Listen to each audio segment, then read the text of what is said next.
Now, Eric Trump is not one of the smartest Trump children.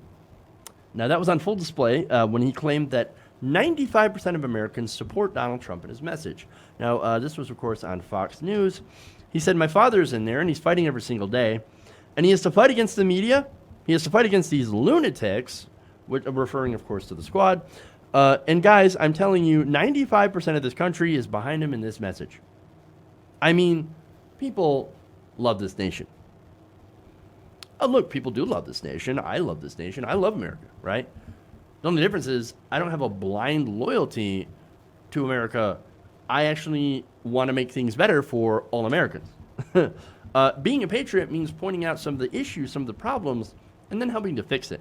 Now, of course, some of these people, they don't see any problems. And part of that, of course, has to do with the fact that they are white and wealthy, and so therefore they're doing really well, so they don't have problems. And they look at that and they say, well, wait a minute. There are no problems in America. You must hate America and want to fundamentally change it for us. No, we want to fundamentally change it so that it helps everyone, so that everyone has that same opportunity. But now, that is kind of funny because here we have that mentality, right? People that are doing incredibly well, and yet they support and voted for a president that ran on the message of America's not great because we need to make it great again. That would imply that it wasn't great, at least for a while. And of course, in his context, in Trump's context, America was not great because I think for 8 years we had a black president. In his mind, he's like, oh, that's not great. And yes, that was the reason. Why? It's because, look, Donald Trump has done this kind of attack before.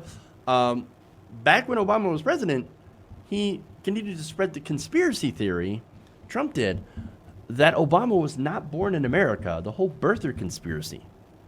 So, we got to see the birth certificate. He wasn't born here in America, so he's an illegitimate president. America's not great because we have Obama, a Kenyan Muslim socialist usurper, probably the Antichrist here that wasn't born in America. And so we need to make it great again by electing me, a white guy, a white billionaire, alleged billionaire, I should say. So with that established, let's kind of look into the numbers, right? And we'll see if he's right. We'll see if Eric Trump is right that 95% of Americans are in support of Donald Trump and his message or his message.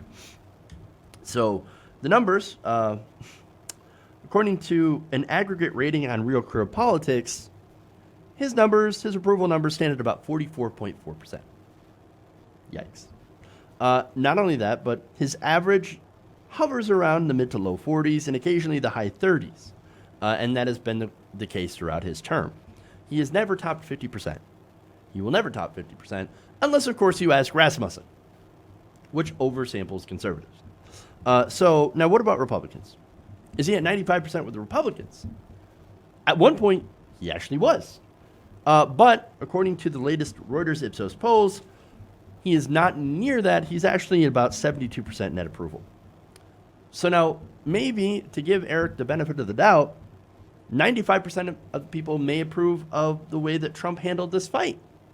I mean, with AOC, and Rashida Tlaib, Ilhan Omar, and Ayanna Pressley. So is that the case? The latest numbers show that 68% of Americans found his demands that they go back to where they came from offensive. And even among Republicans, just 50% said that they were on his side. No matter how you slice it, there's no way to make the numbers come even close. So it's shocking then that Eric Trump has been found to lie again on Fox News. Did Fox News correct him? No, it's Fox News. That said, there is some evidence that this fight did help Donald Trump among his base.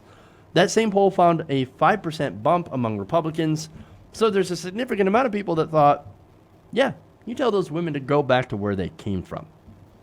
Which kind of shows you that not all Republicans are racist, but most racists happen to be Republicans.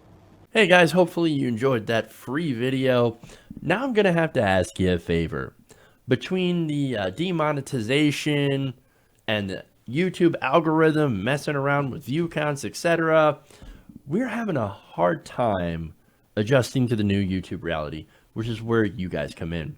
See, we have a Patreon, patreon.com/TYTNation, set up to help us rely on you guys, the viewers, instead of big corporate ads. Look, you know the show. You know I'm not in favor of big corporations anyway. So help us transition away from relying on the ad model to pay the bills and sign up to be a patron, patreon.com/TYTNation. That goes a long way to help us keep the lights on. And you guys will know that you're supporting independent progressive media.